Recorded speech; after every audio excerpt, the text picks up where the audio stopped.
Hi there, everyone. My name is Christian Eschbach, and welcome to Confessions of a Domestic Engineer.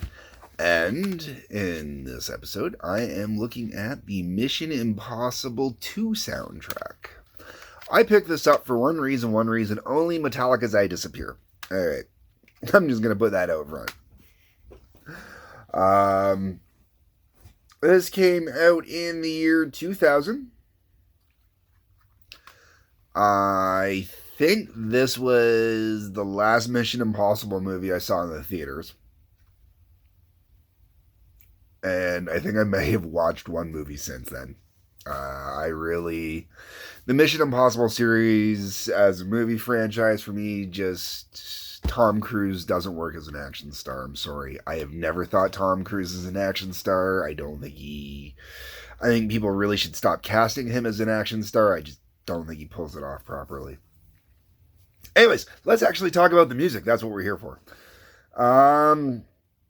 Limp Bizkit, Take a Look Around, theme from Mission Impossible 2.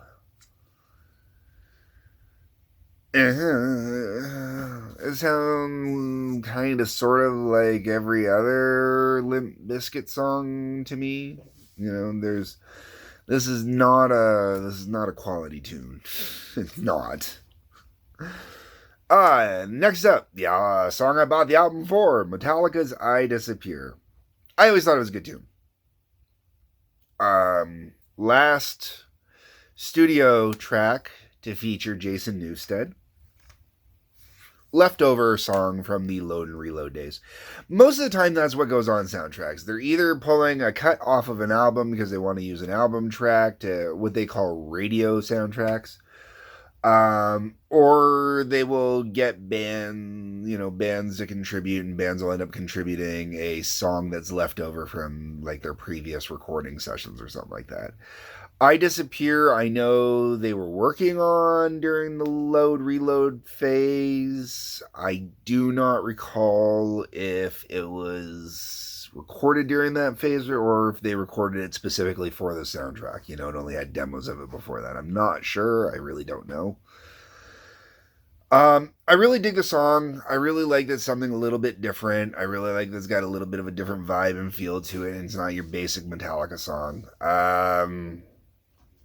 I know the song catches a lot of flack, and it did catch a lot of flack, and people shit all over it.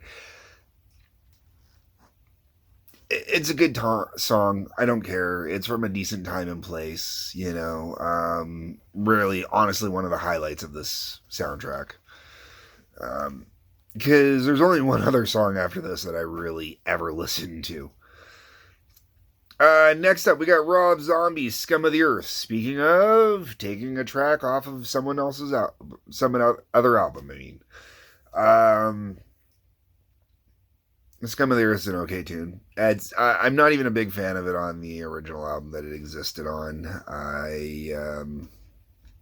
It does nothing for me. It was always kind of one of those Rob doing metal, but Rob was never really kind of metal. You know what I'm saying? It was always, I don't know. It doesn't work for me. It doesn't have that hook, that vibe, that essence I love with Rob. After that, we get to Butthole Surfers. First off, band name that was always good for a laugh. Also, a band that was impossible to take serious because of the band name. Alright, the song, They Came In. Yep, that's that. After that, we move on to the Pimps, Rocket Science. This one's kind of interesting. I should say there is a little bit of something interesting in all of these songs. You know, if you were a fan of one of these bands, I'm sure there's a song on here that you'll probably enjoy or, you know, kind of get into. You might, you know, there's parts you could get into. There's little hooks within the songs that are enjoyable, but just nothing memorable to me. Rocket Science wasn't a bad tune. I think it ended up on a mixtape somewhere along the way over the years, possibly. But it's not something I was really a huge fan of. It just was good for high energy. The only other song on this album I still listen to this day, besides I Disappear, and I actually listen to this song more than I Disappear, is Foo Fighters and Brian May performing Pink Floyd's Have a Cigar. Kick-ass cover. They do it really good. Sounds really nice. Very choice. Very, very choice. And Have a Cigar is off of my all-time favorite Pink Floyd album. I think it is a great song. It is one hell of a killer song. It is, I don't want to say if it's a top 5 Pink Floyd song for me, but it's definitely, like top 10 Pink Floyd song. And I love what they do with this. I absolutely love what they do with this, man. After that, we got Chris Cornell, Mission 2000. I've never been a big Chris Cornell fan. Even with Soundgarden, I'm not a huge Soundgarden fan. There are some songs that Chris Cornell has done over the years that I've really enjoyed. This is not one of them. Sorry, it's not. Then we go to Godsmack Going Down. Godsmack, one hard band I never got into. I don't know what it was about them. There was just something about their sound, their overall vibe, everything that just didn't work for me. It was kind of like Load era Metallica, but not...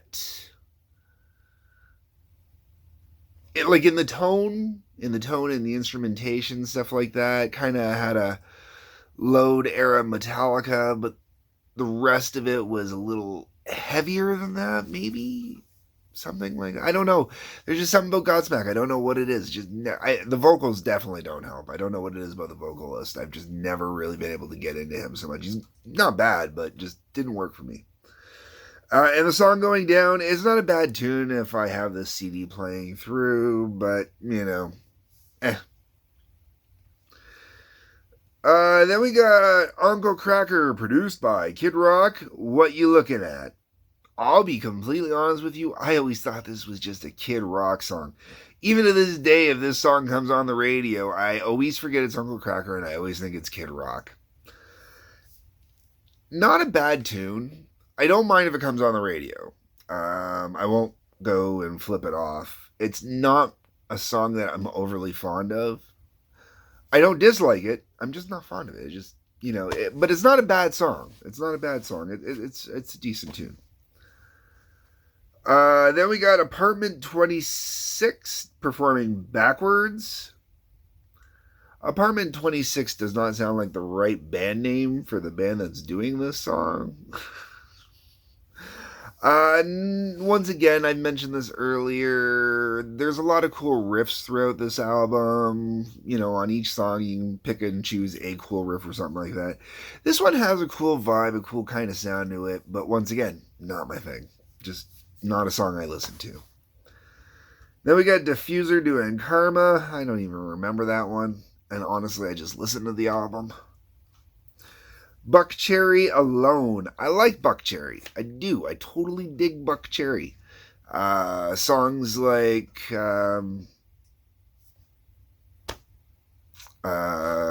Lit Up and Crazy Bitch. Obviously, those are two great tunes. I've listened to a little bit of Buckcherry outside of that. I will tell you that if this were the only other song I ever listened to from Buckcherry, it's not a bad tune, but it's pretty stock. Then we got Tin Fed doing Immune. Once again, just no memory for it. Powderfinger. Man, I remember them being around briefly. Not my kind of scene. Not my kind of song. Tori Amos Carnival. All right. I'm not a Tori Amos fan. I will never claim to be a Tori Amos fan. I have a little respect for Tori Amos. If I were more into her music, I'd probably have a lot more respect for her. Carnival is a interesting tune. It's a decent tune. It's an enjoyable tune. Not your standard Tori Amos kind of stuff. not a bad tune all the way around. I not one that I listen to, but not a bad tune. And then we got Hans Zimmer featuring Heitor Piera doing the song Naya.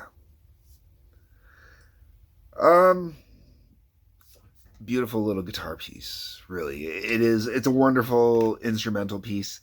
I actually rediscovered it listening it through on this to do this review. It is one that I've honestly ignored for years.